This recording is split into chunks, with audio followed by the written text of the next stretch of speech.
Thomas says it should be Flanagan. 0-2 the count. Garner shifted back and deep behind the bag at second base.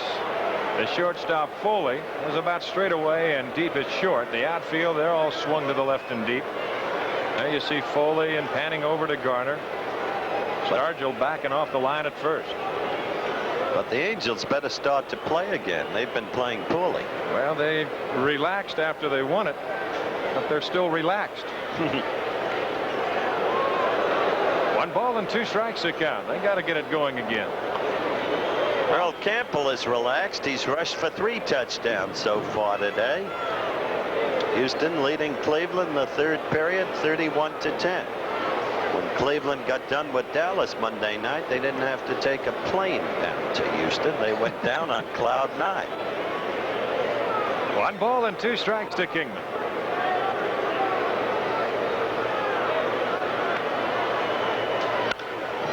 High, and I'll tell you, I believe that you can forget this one. Yes, it is indeed. gone.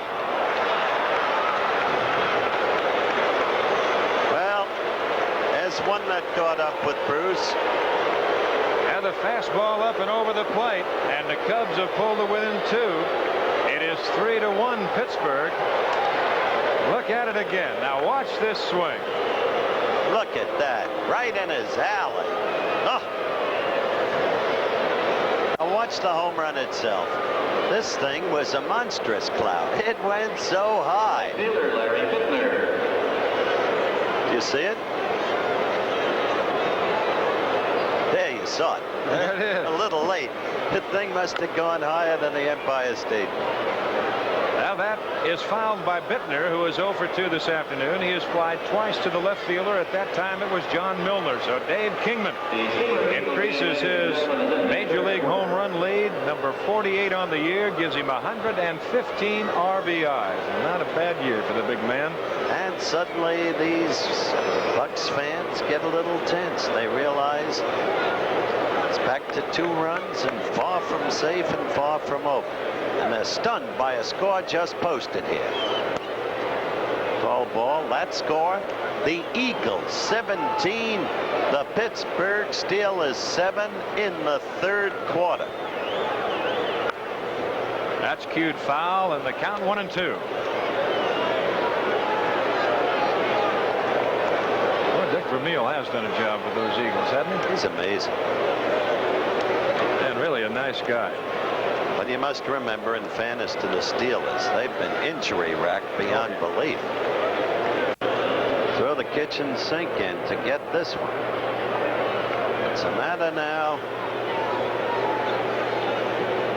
Well, there's no reason to wait. They've got to have this one. It's a matter of 8 more outs. That's foul down the line. Now Kelleher back to first as Robinson runs it down and will flip it out of play. Flips it over in the Pittsburgh bullpen. 0-1 to Ken Henderson. Henderson, a switch hitter. Of course, hitting from the left side off of the right-handed pitching of Tekulve.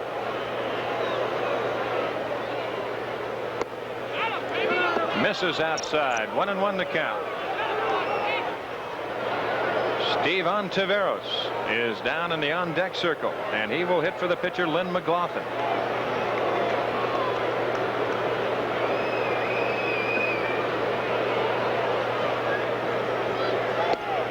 Misses away in the count. 2-1.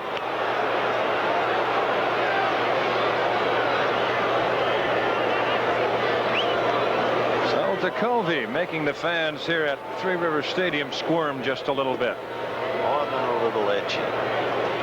Wheezy. Misses outside, and that's ball 3. Tekulve says, where was it? And Fromming says, out here.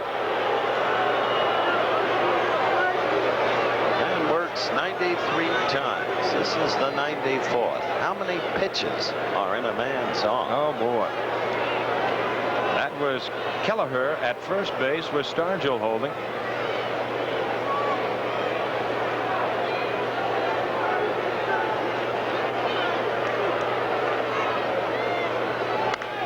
Line And foul left side, and the count now goes full at 3-2. Well past Enrique Romo. Well, nobody says it's easy, Howard, to win. And you'll ask a lot of the players this year, maybe outside of Baltimore, they might say themselves that it wasn't all that easy. It's certainly the easiest of any of the winners that we'll see this year. 3-2 pitch is hit to the hole, and Foley can't get it. Base hit left center field. Kelleher on his way to third. Robinson goes to second base to cut off the tying run. And the Cubs once again put runners at first and third with one out. And we go to Steve Ontiveros. So the pressure grows.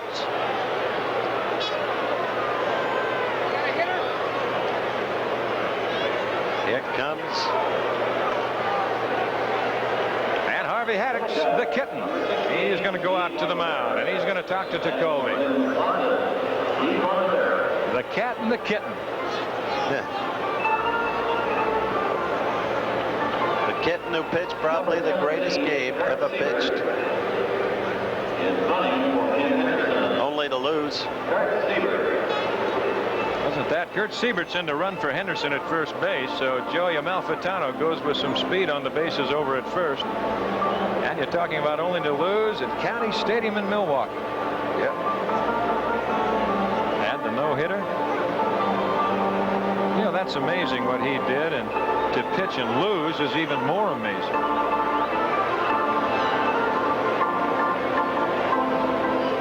Now Harvey's had his say with Tekulve. Ontiveros is a switch hitter, and of course he'll be hitting from the left side off of the right-handed pitching of Tekulve.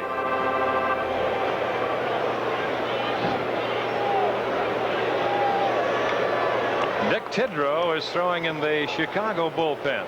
He's really had a marvelous year for Chicago. Great year. Martin has complained unendingly throughout the season with the Yankees about the trade that sent Tidrow away. But they got Burris. Billy wasn't there at the time. Now here's Ontiveros. Runners at first and third. Outside, ball one. So near and yet so far. Ontiveros hitting .284 on the year.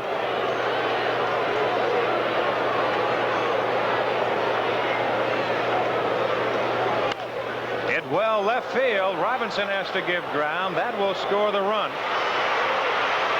As Kelleher comes on to score, it is now 3-2 Pittsburgh, and 2 outs for the Cubs here in the 7th inning. And we welcome you viewers that have been watching Montreal and Philadelphia right here at Three River Stadium. It's the Pirates 3. The Cubs now have pulled to within 1. They've scored a run in the 6th on Kingman's home run, a run in the 7th. Pittsburgh got a run in the 1st inning. They came back and picked up 1 more in the 4th. They got 1 in the 5th on Stargell's home run. Then Kingman homered for the Chicago Cubs in the 6th inning. They've picked up a run here in the 7th, 2 outs.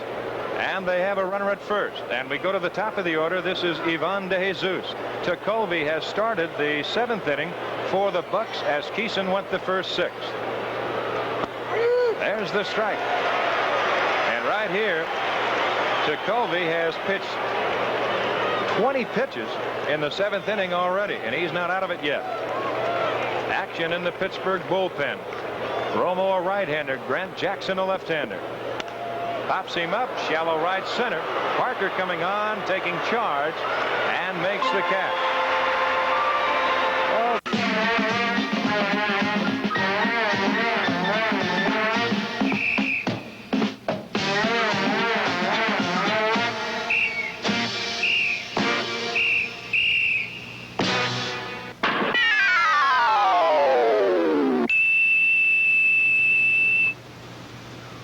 The preceding was a message on behalf of Major League Baseball.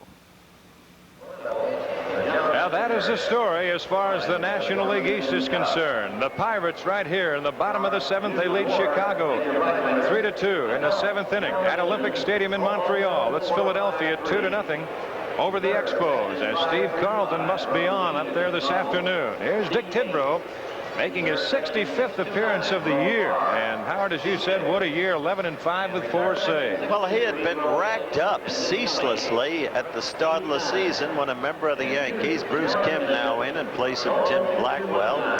Tim had been pinch hit for by Kenny Henderson. Got a big hit in that role.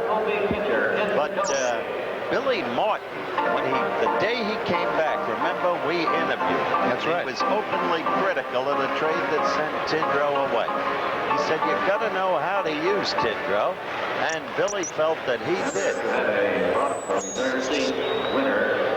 Now it'll be to Colby to lead it off.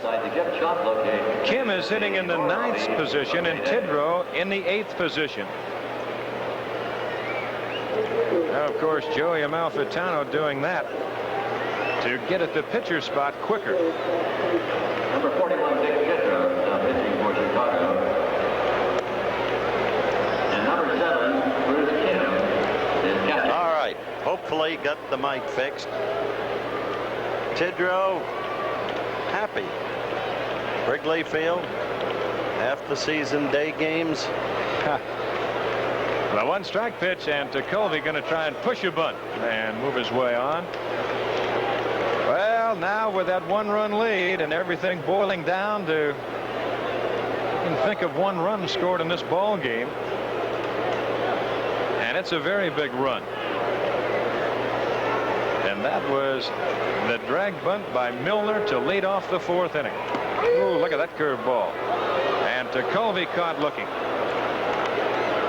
Philadelphia up in the top of the 8th. Don Drysdale just getting to the very nub of the matter. The whole game at this point turning on a bunt for a base hit by Milner, called a base hit. Our replay indicated to us that Milner was actually out, but the first base umpire, Jerry Dale, was out of position, and the way the tag went, so was Bruce Froemming, the home plate umpire. And we commented at the time, we felt that in such a game, so critical a situation, they should have deferred to the second base umpire who had better vision. Now here's Omar Moreno. He is 0 for 3 this afternoon. He has struck out. He's bounced to third, and he bounced to the second baseman, Dillard, with the pitcher covering.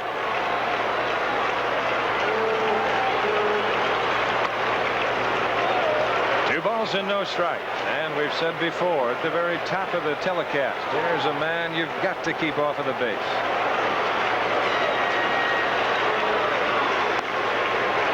Ball 3.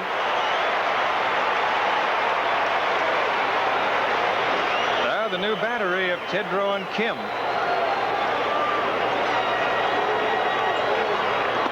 There's the strike, and the count goes to 3-1.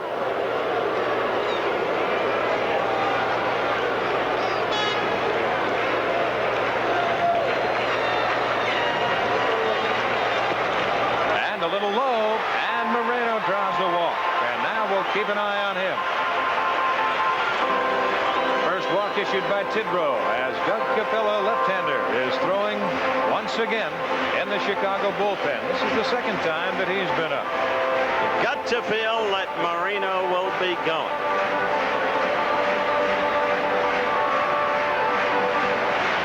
77 stolen bases on the year. Here's Tim How many Foley. times was he caught? 21? Only 21. It's not a bad percentage. Foley 1 for 2. He's walked and scored. He's singled and he's flied to left. Tidrow, pretty good man to steal on, Howard. He's got that high leg kick and, of course, the speed of Moreno. That's all you need.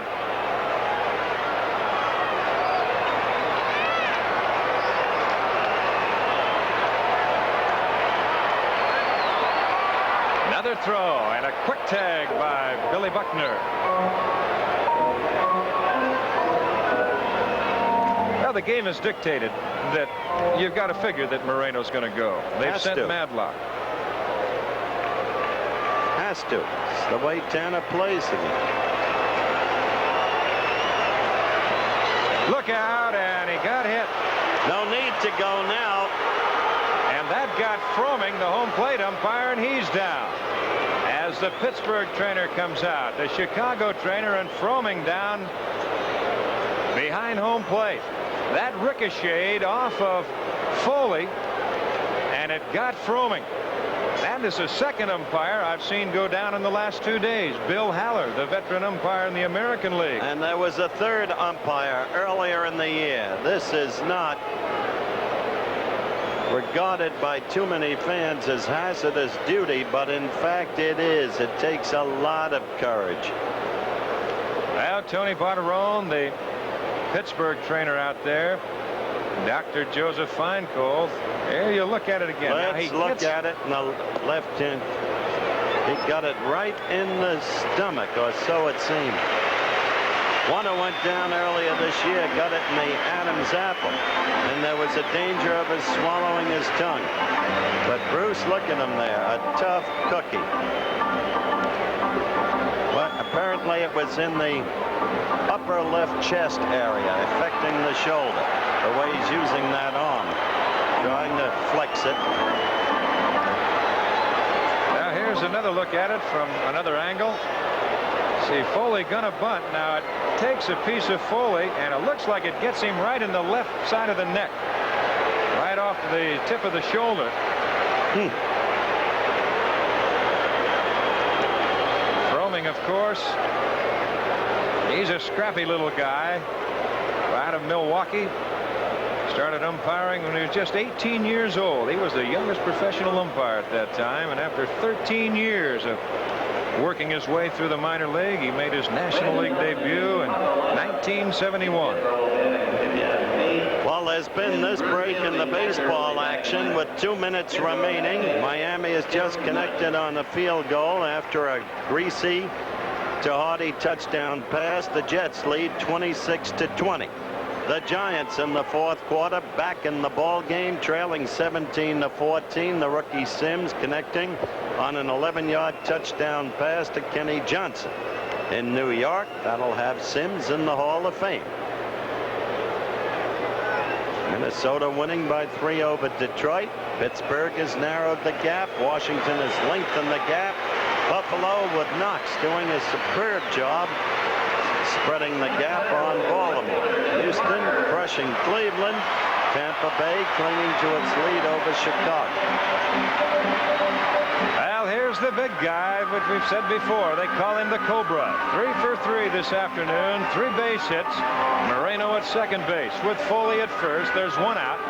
And the Chicago infield, they will set for 2. Now they still put a shift on. As far as the shortstop is concerned, there's the banners here at Three River Stadium. De Jesus over towards the bag at second base. Now try to keep an eye on Moreno and keep him close, but Parker certainly not adverse to hitting through that left side. That's where he singled his last time at bat. This will go to Buckner, and he'll go to the bag and do it himself. And that was a very big out. So now it is the great man, Willie Stargell, with a home run already. Coming back from yesterday's game-losing era, untroubled by it. The leader of this ball club. I don't think they're even going to pitch to him. He got third base open, and they will. Kim, you see, holding the hand out. Which means Bill Robinson. And he's no easy mark. Now this will be the second walk in the inning by Tidrow. It will load the bases.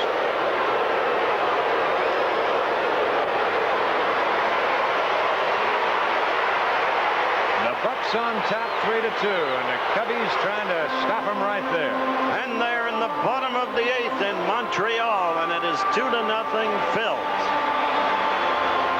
There's Bill Robinson, who came up with the Yankees.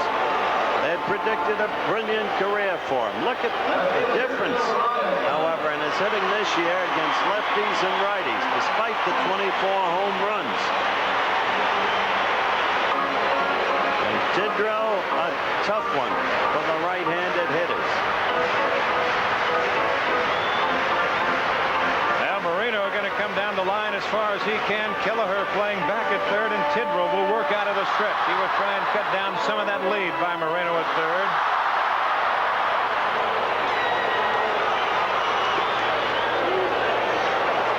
They appeal. They say no. ball and no strikes to Bill Robinson. He has taken over for John Milner. He went in the 6th inning for defensive purposes by manager Chuck Tanner, and now he finds himself at bat with the bases loaded, 2 outs in the 7th. Inside, ball 2. Bill Robinson with 24 home runs found himself as a major leaguer here in Pittsburgh. Used very well by Tanner. Another evidence of the use of the total roster. Foul at the plate. 2-1 the count. I think if you talk to all of the managers that have won so far this year, Howard, they will all make that one statement. The total use of the roster. Johnny McNamara at Cincinnati, Jim Fregosi of the California Angels, and even Earl Weaver over at Baltimore. Weaver may be the master of them all. There's a base hit right field. Here comes Moreno. Foley going on. He will score. The throw to second base. 2 more runs, and the Bucks have opened it up 5-2.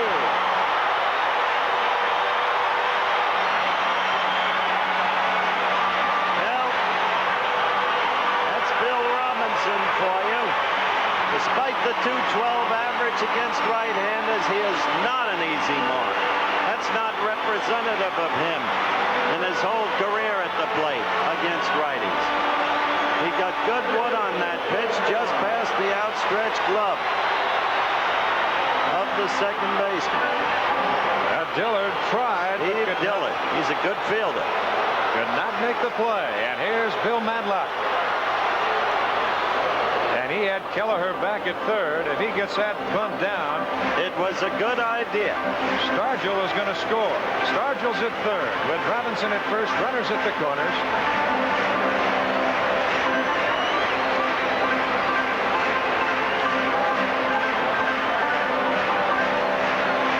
Now the fans breathing a little easier here in Pittsburgh. The runner goes. The ball, the throw, and they don't get it.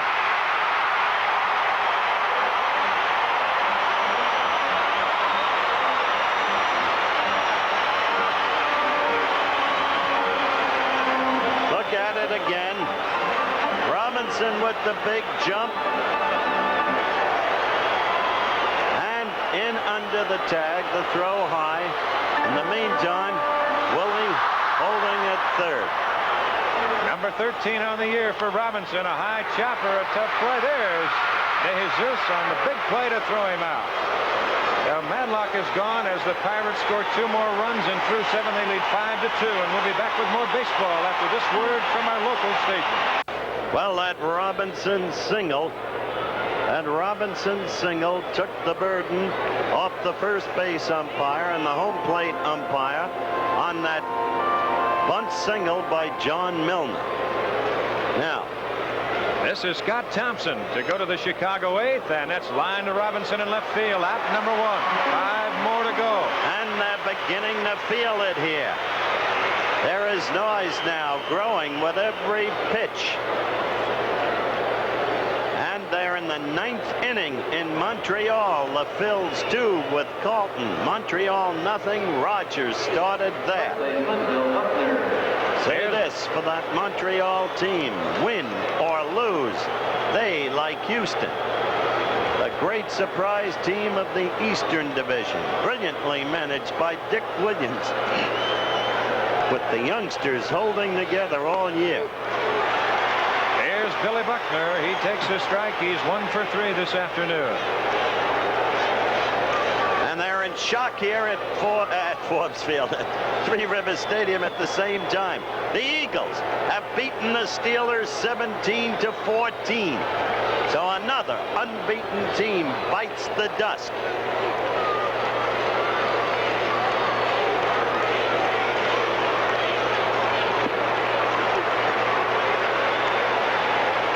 The count 0-2 to Billy Buckner. The one thing about the Pirates, if they should win, they have played Cincinnati 3 times in championship series, and I should say that they have ended up second best all 3 times. In all 3 series. In all 3 series, yeah. Yes.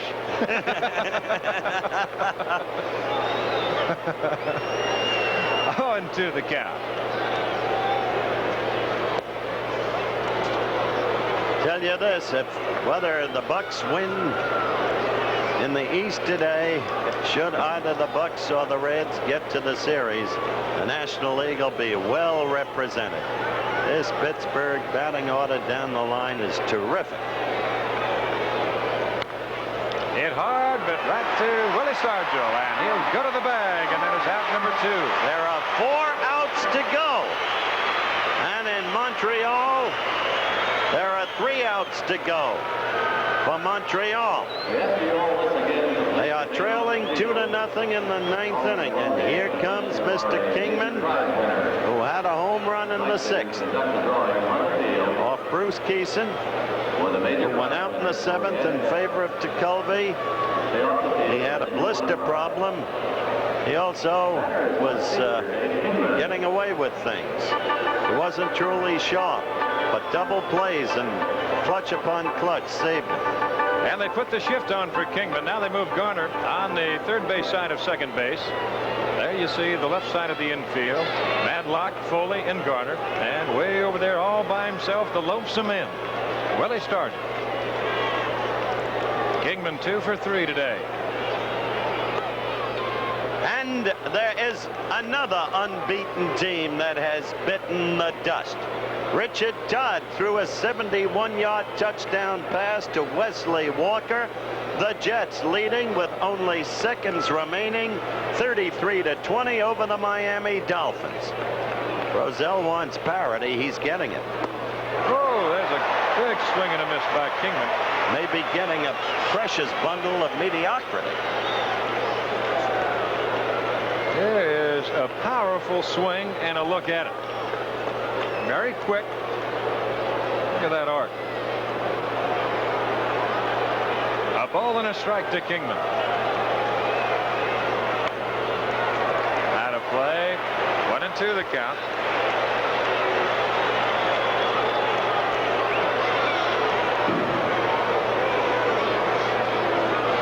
There's Teach Troop talking about Tekulve.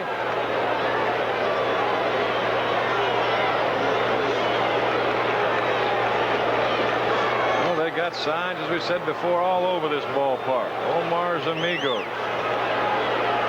They're now in the bottom of the 9th, and Montreal will be going up there in a minute. 2-0 Philadelphia. That's outside, just missing with a fastball, and the count 2-2. Al Michaels and Bob Uecker reporting from Montreal.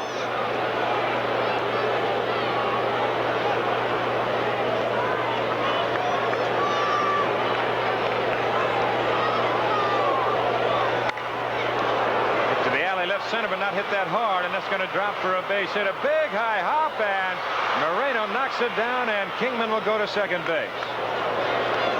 They will call that a double because of the hop. Now that'll bring on Larry Bittner. It is a 2-base hit. This is what will happen on that artificial turf. You can't get up on it too close because it'll go right over you, and you see both Robinson and Moreno certainly aware of that fact. Right fielder Larry Bittner. If you do, you got to make sure you get up and smother it.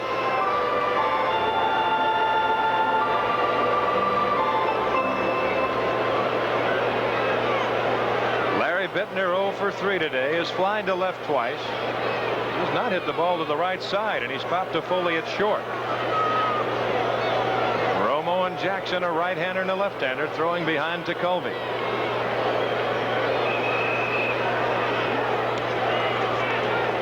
1-0 the count. Andre Dawson has just walked in Montreal to open the bottom of the 9th. Nobody out. Dawson on. Well, those Expos, they don't give up, Howard. They sure don't, and they get their leadership from the great veteran Tony Perez. Up the middle. That's going to be a base hit. Here comes Kingman. He's got to hurry as Moreno comes to the plate, and it's not in time. Kingman will score. And it's all of a sudden 5-3 Pittsburgh, and once again they will bring the tying run to home plate. And now that base hit by Robinson looms even bigger. And now there's just the beginning of some tension as Mr. Mike Vail comes in to bat for Steve Dillon. You remember Vail, the kid who broke in with the Mets, looked like a terrific ball player, faded out, was traded, but look at those stats right here with the Cubs.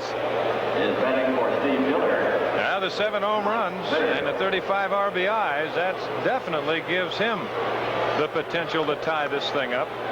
Tony Perez at bat in Montreal. And it's 2-0 on Perez. Man on first, nobody out. Bottom of the 9th. Phil's 2, Montreal nothing. Now this.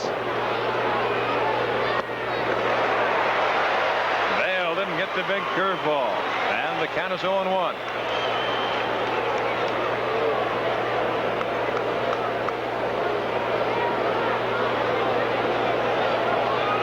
Colby trying to pitch out of it here in the 8th inning. Misses away, and the count 1-1. Jackson and Romo continue to throw. Vail, a 6-foot, 185-pounder.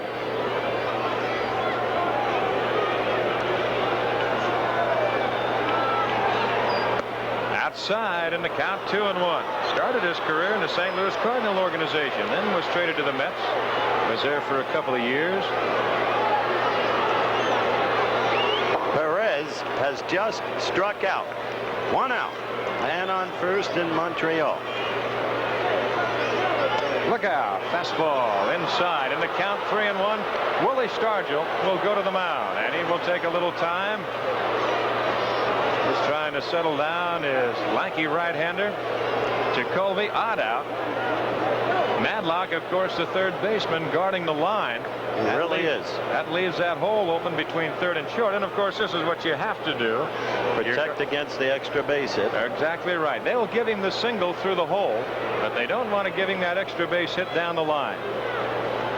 Both clubs with 10 hits. The Pirates 5 and the Chicago Cubs 3. Big gap out in left center, and now Moreno moving a little bit more towards left. Hit to the right side. Here's Garner. He will go to Stargell, and that is out number 3. So the Cubs pick up a run. They lead it now Pittsburgh 5-3. Right now, let's go to Al Michaels at Olympic Stadium in Montreal. And we welcome the viewers of the Cubs-Pirates game here. We have 2 out of the 9th inning. Steve Carlton has struck out Perez and Camargo after issuing a leadoff walk to Dawson. Carlton has struck out 12. The Expos are down to their final out. The batter is Ellis Valentine. It's 2-0 Philadelphia. Valentine pops it up, and this should do it. Larry Bowa is there. And now, all of a sudden, it's up to Pittsburgh. Montreal has lost 2-0. The Pirates are out in front in Pittsburgh. Pittsburgh can wrap it up with a victory. So the Expos lose as Steve Carlton pitches a 3-hitter and strikes out 12. Now back to Pittsburgh and Don Drysdale. Thank you very much, Al. Well, there's the big game as far as the Bucks are concerned, Howard. They've got to try and hold on. They've got 3 more outs to go. This place is going to go crazy. They're going to post that final score on the scoreboard any second now. Meanwhile, the Bucks with a 2-run lead coming to bat in the bottom of the 8th. Dick Tidrow on the mound for the Cubs. And yes, sir, Bill Robinson's hit the big hit of the ball game. The grounded ball past the outstretched reach of Steve Dillard. Didn't want to criticize him. Looked like he got maybe a bit of a late jump on the ball. And looked like, there it goes. There it goes. There's the scoreboard. And they are standing. And they are waving the yellow handkerchiefs in the manner of the terrible towels of the Pittsburgh Steelers. And you'd love to see that Pirate dugout right now. That is the Buccaneers of Pittsburgh as they realize that they have 3 outs to go. Look at They're this. sitting, and look at Tim Foley. You think he's not wringing his hand? Yesterday's starting pitcher, Bert Blyleven, and he There's escaped. Bill Robinson who got the big hit. And the memories of so many great baseball years here in Pittsburgh. This is up. And the first pitch inside. I never saw a greater World Series than 1960. when the Bucks, to the tune of Camptown Races, did go all the way. Bruce Froemming now. What's going on down there, Donald? That it appears they're trying to get somebody off the field. That's exactly what has happened. They're moving somebody off the field. Forget it. We have Steve Davis, the new second baseman for Chicago. We will not show that kind of thing anymore as a matter of policy. Not give publicity to a handful of kooks. There's Davis, the second baseman. So the infield of Kelleher and DeJesus on the left side. Davis and Buckner on the right side. The outfield the same of Kingman, Thompson, and Bittner from left to right. The battery of Kim and Tidrow. 5-3 Pittsburgh. 1 ball and no strikes to Ed Ott. He's 0 for 3 today.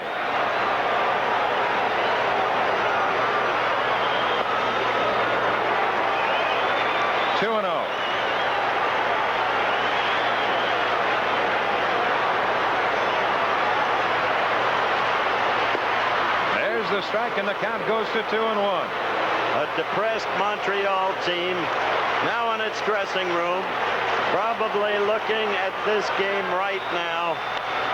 Line down the left field line, slicing into the corner, a fair ball. That'll go for extra bases as Kingman barehands it and runs it down. Ott stops at second base with a stand-up double.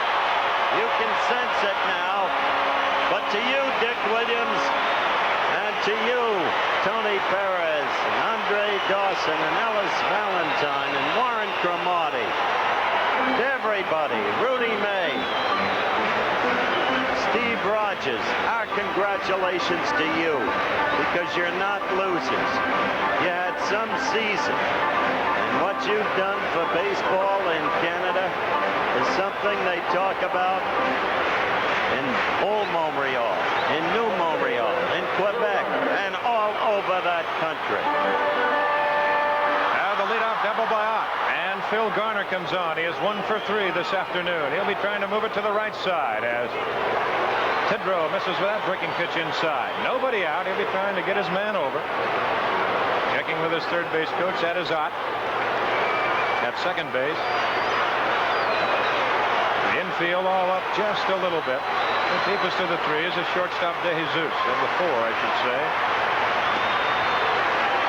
You see Tidrow thinking that maybe he's going to try and move it that right side, trying to make him move that fastball inside.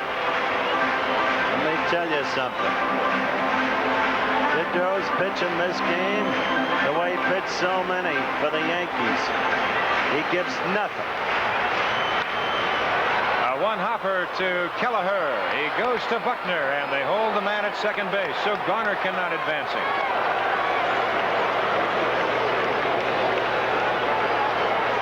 That will bring on the pitcher, Kent Tekulve. Tekulve struck out his first time at bat.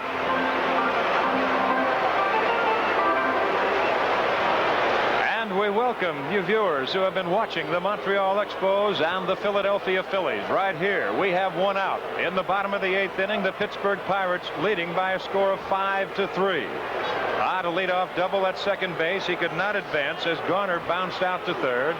And Tekulve comes on. He has struck out his first time at bat. Tidrow on in relief of McLaughlin, and he almost picks him off. 1-0 the count. Now they're happy on one hand, Howard, as they know the outcome of the Philly-Montreal game, but they just flashed the final score. The Eagles over the Steelers 17-14. Narkeson fouls that away, and the count 1-1. Quick final 2. Jets 33, Miami 27. The Pirates 5 runs on 11 hits. The Cubs 3 runs on 10 hits. The Cubs earlier in the ball game were taken out of some innings by 4 Pirate double plays in the first 4 innings. Good breaking pitch. Make that 4 out of the first 5 innings. As they had the starter Bruce Keeson on the ropes, but they couldn't put in that one big punch. Chuck Tanner realizing that all his team needs is 3 more outs. Got him. Good pitch. I told you, Tidrow gives nothing away. There's 2 gone. Ott remains at second base, and we go to the top of the order in Omar Moreno. Moreno this afternoon. He is 0 for 3. Has struck out. He's bounced to third. He bounced to the second baseman with a pitcher covering, and then with 1 out in the 7th inning was walked by Tidrow. Foley trying to bunt was hit by a pitch. Parker grounded out. Stargell was walked intentionally, and with the bases loaded, the big key base hit by Robinson, just eluding the dive of the second baseman Dillard. As Joey Amalfitano will go to the mound, and he will talk. Having a chance to talk a little bit to Tidrow. You've got first base open. You've got the right-handed hitting Foley on deck. Left-hander Doug Capilla throwing down in the Chicago dugout. Chicago bullpen, I should say, as Amalfitano goes back to the Chicago dugout.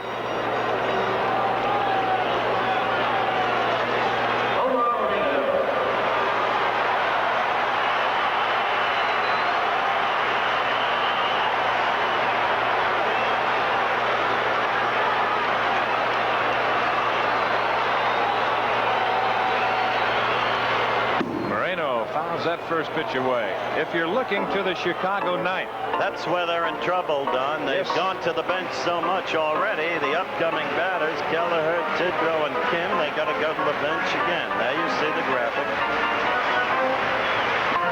And they're down by 2, 5-3 Pittsburgh.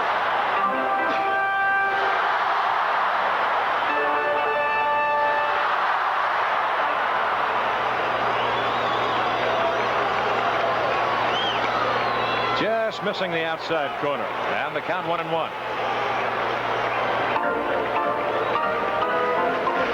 I think you've hit it right on the head, Howard. The Reds, and it appears that right now, unless something happens to Chicago, it could be the Reds and the Pirates, but boy, the 2 clubs that finished second, Houston and Montreal, what a battle they gave. There's a ground ball up the middle. Good play by De Jesus to get him. Now the Bucks are gone in the 8th inning. After 8 complete, it is 5-3 Pittsburgh, and we'll be back after this message and the word from our local station. There are 42,176 fans down, and look at them standing, chanting, waving their yellow bandanas. Let's go, Pittsburgh. Beat 'em, Bucks, says the scoreboard. Hold 'em, Bucks, says the scoreboard. They're only 3 outs away from winning in the National League East. Now it'll be Mick Kelleher to lead it off as the fans here try and get something going. They want to see the Bucks with 3 fast outs and the Cubs trying to prolong that. Kelleher, you see what he's done this afternoon. Has walked twice, sandwiched in between, hit into a double play. Jerry Martin on deck. Kent Tekulve trying to close the door and wrap up the divisional title for the Pirates. There's the strike. For those of you who may have joined us late, Montreal has lost to Philadelphia 2-0. Colton with a 12 strikeout, 3-hit performance, a call ball. We are in the top of the 9th. The Bucks leading 5-3. The key hit, a bases loaded single that broke up a 1-run game by Bill Robinson, whom Tanner had inserted as a defensive measure in place of Milner. Died Chopper. They've got to hurry, and they throw him out. Out number 1. There are 2 to go. And this Pittsburgh team gets ever so close.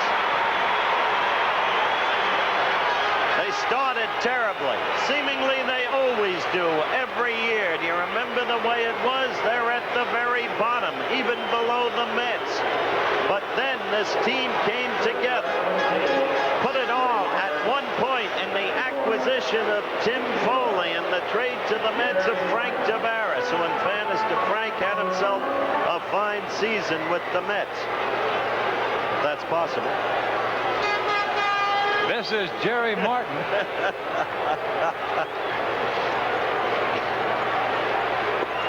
Martin trying to keep it going, and the crowd roaring with every strike.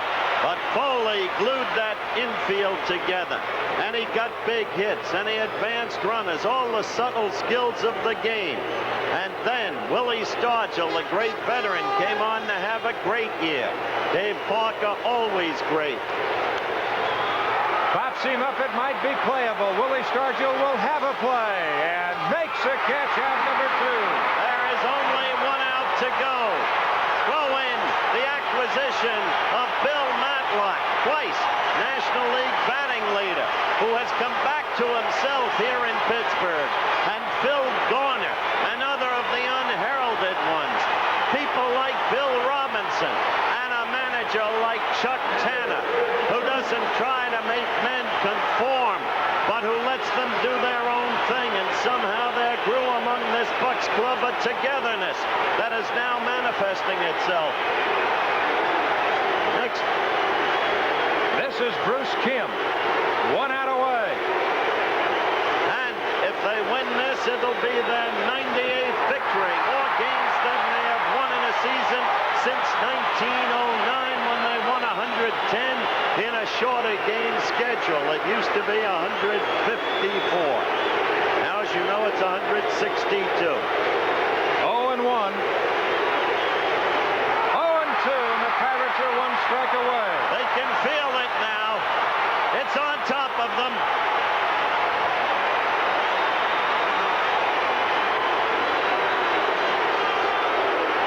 Tekulve trying to close it out right here as security moves onto the field. As Tekulve delivers outside as he overthrows the curveball, and the count goes to 1-2.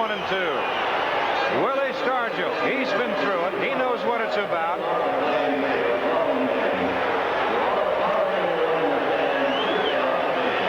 Tekulve with a new ball. Just trying to collect himself. 1 ball, 2 strikes to Bruce Kim. Pops him up, and this ought to do it. Bill Matlock calling. He is there. He makes a catch, and the Pirates win the East. The Pirates and all the fans out of the field as Tekulve with Tanner. There's the starter, Keeson. The 31st save for Tekulve, Howard, and the fans there are going wild to the fireworks. The picture speaks.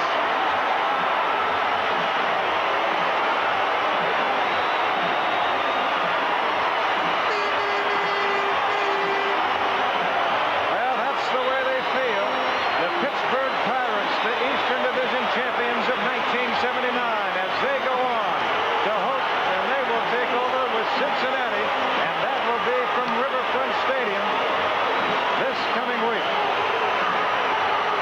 Maybe not. Ain't no stopping us now. So our congratulations to Chuck Tanner. They have fought pennant. They have won the Eastern Division title. There is yet a National League pennant to be achieved. Cincinnati Reds will have much to say about that. But for today and this moment, a rich reward for the fans of Pittsburgh. And our congratulations to a gallant baseball team. We'll be right back. 42,176 people refused to leave Three Rivers Stadium. Their team has won the National League East title. Let's go. And there it is on the scoreboard. And let's go now to the Pirates dressing room with Steve Zabriskie and manager Chuck Tanner. Steve.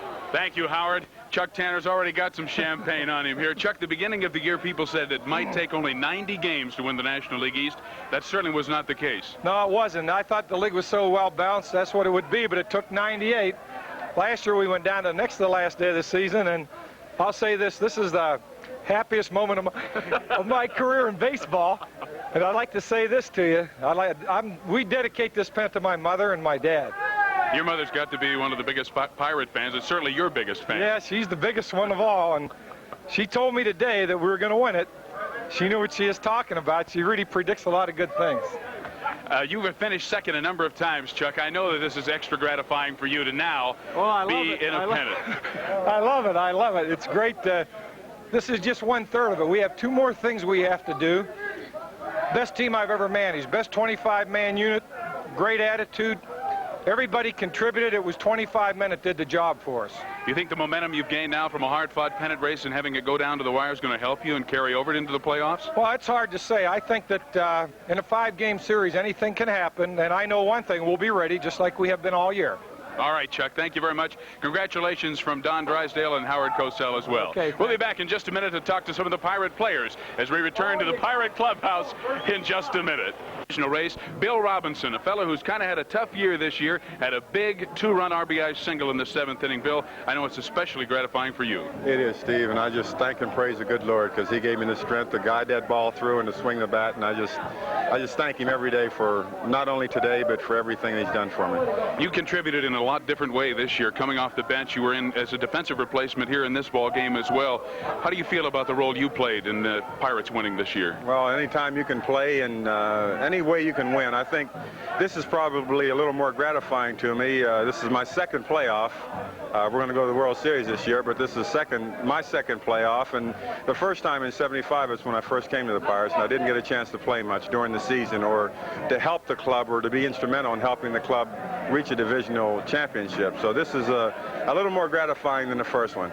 Do you think it's a test of this team's character that they were able to hold off an excellent Montreal ball club and take it right down to the wire and win it? I tell you what, I'm not saying because we did win, and I hope that they're watching me now, but my hat's off to the Montreal Expos. They're one great bunch of guys, and they battled us all the way, and hey, they're going to be tough to reckon with from here on in. I don't think anyone will ever take them for granted, and congratulations to you guys. All right, Billy, thank you, and congratulations to you. Bill Robinson, the Pirate left fielder, with the big 2-run RBI single in the 7th inning. We'll be back with more from the Pirate locker room after a word from our local stations. This lineup of games includes that exciting game between the #1 ranked. Not to give up or give in to anything or anybody. These guys have got it up all year. We don't have a lot of 300 hitters, a lot of guys dribbling in 100 runs or 20-game winners. But collectively, we got some junkyard dogs here that just scratch and claw and bite. And there's just no giving up. And that's the one thing that I'm extremely proud of. We could have tucked our tails between our legs many times or threw up the white flag for surrender. But we just don't know what giving up or giving in is all about. So everything that we've done has just been a total team effort, and damn it, I'm just thrilled to be a Pirate in 1979. 71 was a tremendous year, but in terms of a total effort all year, I don't think nothing can compare with these guys this year. We have just some of the guttiest guys that I've ever been associated with. And I tell you, I'm just so proud for all of us that we've been able to put it together and come through as we did. Well, Willie, I know that they're proud of you, and Pittsburgh is proud of you in particular, and of course the team in general. Congratulations on another victory, and good luck in the playoffs. Thank you. All right, Willie Stargell with 2 RBIs, including a big home run today. We'll be back at Three Rivers Stadium. Don and Howard will be wrapping it up here from Three Rivers in just a moment. We're back.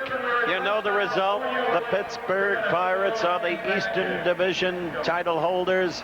There is yet the big job against Cincinnati, but done by way of wrap-up, I'd just like to say this. The folks have heard from Chuck Tanner, from Bill Robinson. There's Harvey Haddocks. There's the locker room scene now. And they heard from the great statesman, Willie Stargell. From those three, you got a sense of what these men are all about, and a very good sense. And Willie Stargell used the term junkyard dogs.